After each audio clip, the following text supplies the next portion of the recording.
பட்டு வேஷ்டி சட்டையோடு மாமியார் வீட்டு விருந்திற்கு செல்ல வேண்டியவரை கோணி பையால் முகத்தை மறைத்து காவல் நிலையத்திற்கு அழைத்து வந்திருக்கிறார்கள்.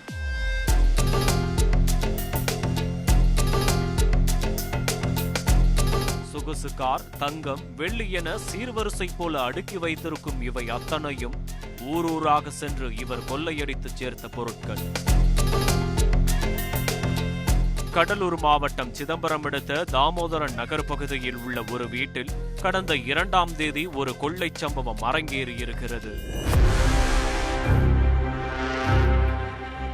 வீட்டின் உரிமையாளர் உறவினர் வீட்டு பங்கனுக்காக குடும்பத்தோடு சென்றிருக்கிறார். விழா முடிந்து மறுநாள் திரும்பி வந்து பார்த்தபோது கதவுகள் திறந்து கிடந்ததோடு பீரோவில் இருந்த தங்க நகைகள் மற்றும் வெள்ளி பொருட்கள் என மொத்தமாக திருடு போயிருப்பது தெரிய வந்திருக்கிறது.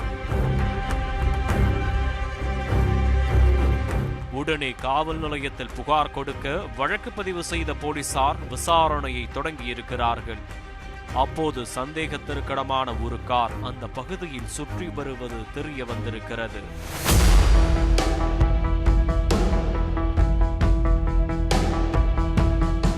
அந்த காரின் பதிவெண்ணை வைத்து போலீசார் தேடி வந்த நிலையில்தான் வாகன சோதனையில் இருந்த போலீசாரின் கண்ணில் அதே கார் சிக்கியிருக்கிறது. காரைக்காலை நோக்கி அதிவேகமாக வந்த கார் போலீசாரை கண்டதும் யூ-டர்ன் எடுத்து எஸ்கேப்பாக நினைத்திருக்கிறது. உஷாரான போலீசார் காரை சுற்றி வளைத்து லாக் செய்திருக்கிறார்கள்.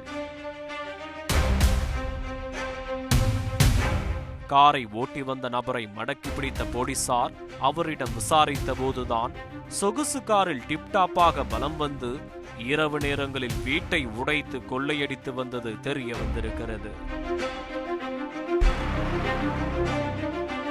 பிடிபட்டவர் பிரவீன் என்கின்ற பிரசாந்த் கடலூரைச் சேர்ந்தவர். இவரது இந்த நிலைமைக்கு முக்கிய காரணம் இவரது நண்பர் ராஜேஷ். ஏனென்றால் அவர் மீது பல்வேறு திருட்டு வழக்குகள் உள்ளன. இந்த நிலையில்தான் சமீப நாட்களாக பிரசாந்தும் அவரோடு கைகோர்த்து கொள்ளவே இருவரும் சேர்ந்து பல இடங்களில் கொள்ளையடித்து வந்திருக்கிறார்கள். அப்படித்தான் சம்பவத்தன்று பிரசாந்தும் அவரது நண்பரான ராஜேஷும் காரில் சிதம்பரத்திற்கு வந்து அங்குள்ள வீடுகளை நோட்டம் விட்டிருக்கிறார்கள். அப்போதுதான் சம்பவம் நடந்த வீடு வெளிப்பக்கமாக பூட்டியிருப்பதை பார்த்து ஆள் இல்லை என்பதை உறுதி செய்து கொண்டவர்கள் பூட்டை உடைத்து 19 சவரன் தங்க நகைகள் மற்றும் அரை கிலோ வெள்ளி பொருட்களை திருடிக் கொண்டு ஓடியிருக்கிறார்கள்.